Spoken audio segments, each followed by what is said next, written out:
Elevator Action Returns is called this because it was originally here, then went away for 11 years, and then came back. It's a bit like your dad, who never loved you or your mum, but your mum always pined for him, and he's just here because he can't afford to pay the child support for his 5 other kids with 5 other women and live in his own place.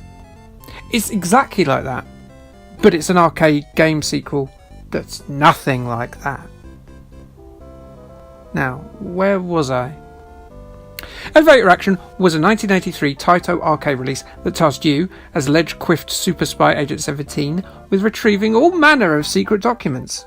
These secret documents were hidden behind a series of red doors in multiple 30-storey building locations. These doors can then be found by traversing betwixt floors using, yes, elevators, and sometimes stairs. But stairs action sounds either dull or seedy, and I can't decide which of those it is. Maybe it's seedy and dull. You are impeded in this interfloor preambulatory document recovery by a series of Killer Scar music logos who shoot extra orifices in you that you never knew that you needed, because you don't. Or you could just fall down the lift shaft and die instead if you fancy going out like a right bloody dipstick. For a very early game, it has some clever ideas. You can shoot out lights to make the level dark, or crush people into meat paste under the lifts, which must be incredibly messy for the poor building's cleaner. It's very of its time in terms of execution, feeling simplistic at times and clunky in its control. Compared to a lot of other games of the era though, there's still plenty of fun to be had with this 35-year-old antique. Elevator Action did well enough for Taito to be converted to the Spectrum, the Commodore 64, the Amstrad CPC, the MSX, the old Sega SG-1000, the Game Boy, and bloomin' hell, the Nintendo Entertainment System. Then nothing. For 11 years. And then it walked again.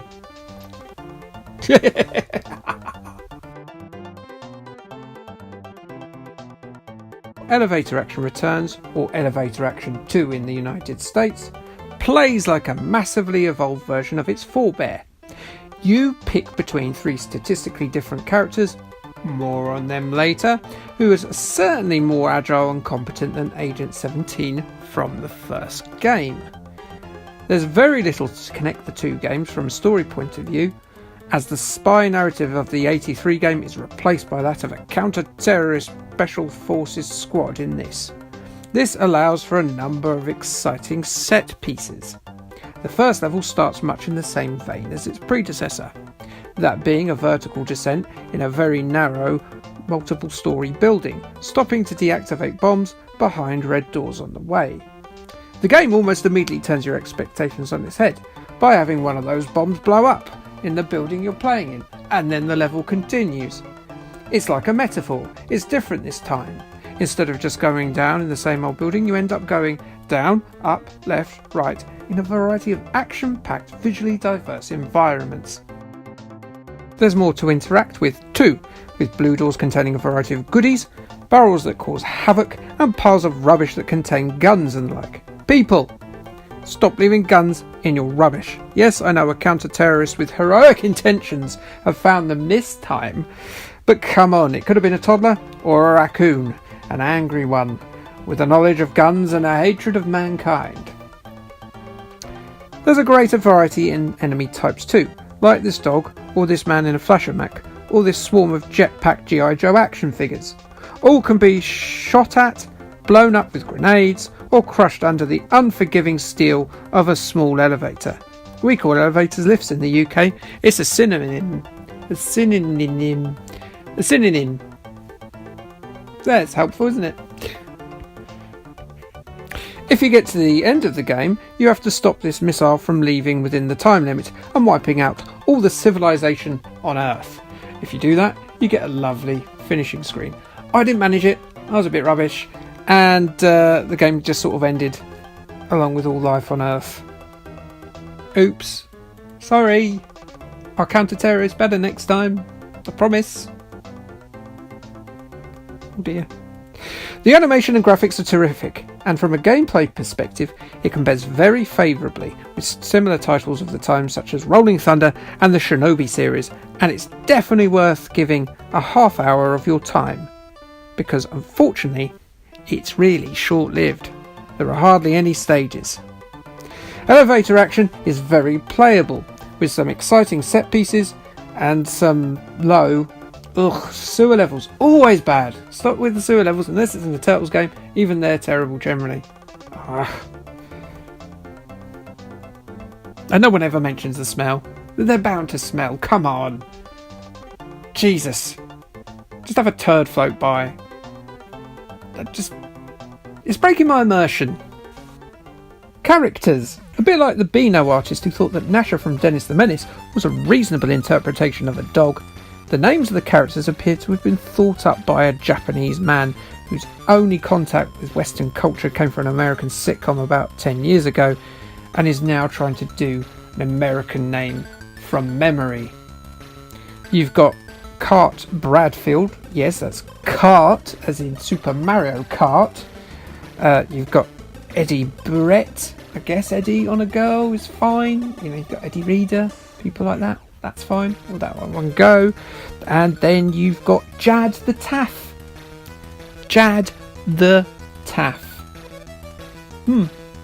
Okay, well, we'll break these down, shall we? So you've got Cart Bradfield. Yes, Cart Bradfield, who appears very flamboyant, like a glitter-covered French fancy left in a crown. His hair is fabulous, like the coiffured ear of a spaniel owned by a minor royal who's just come out of a very posh dog grooming salon. And then let's go on to Jad, and yes, Jad the Taff again. That's just worth remembering that name. Other than his name, there is absolutely no indication that he is Welsh. He doesn't sing. I don't think he ever mentions rugby at any point. He never mentioned Gareth Bale.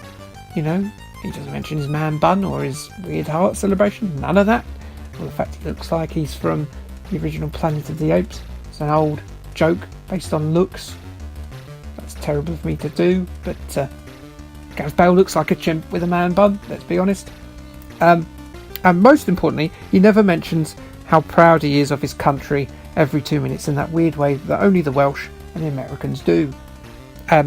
Looking at him, he's built like a brick Scheisenhaus. So if this game had a lot of character voice audio, it's anyone's guess what he would shout first on level 1, that he was Welsh or that he goes to the gym.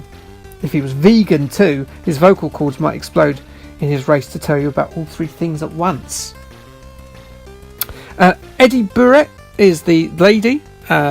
She seemingly is a 14-year-old girl stolen through time from the front row of a 1998 All Saints gig, and was given a gun before she had time to realise that her boy band pinups had grown fat and old and bitter, almost as much as the bloke currently reviewing the game that she features in. This game came out in 1994, so that doesn't make sense, but that's just details.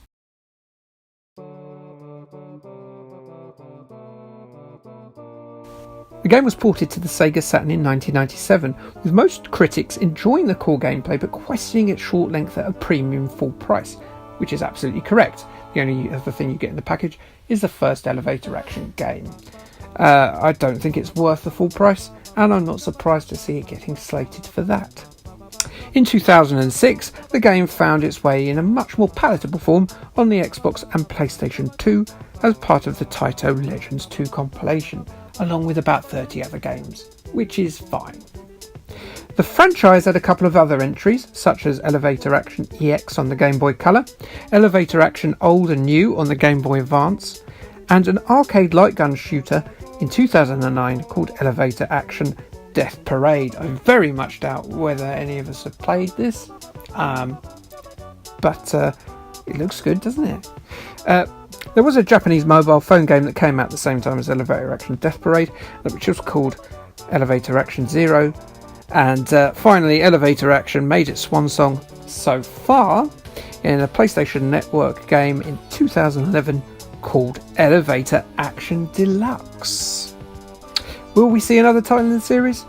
Taito are now really only Taito in name only, as they're a subsidiary of Square Enix these days, so I say it's pretty unlikely, but you never know.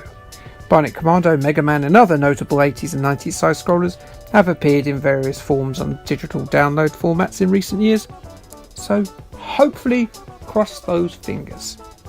It's a very singular concept for a modern title, and I'm not sure how to make that interesting. I'd like to see a game that includes an awkward fart in a crowded lift mechanic personally, but then I do have the comedic tastes of a 6-year-old child. But it would be funny, wouldn't it? So yeah, play this game, it's good.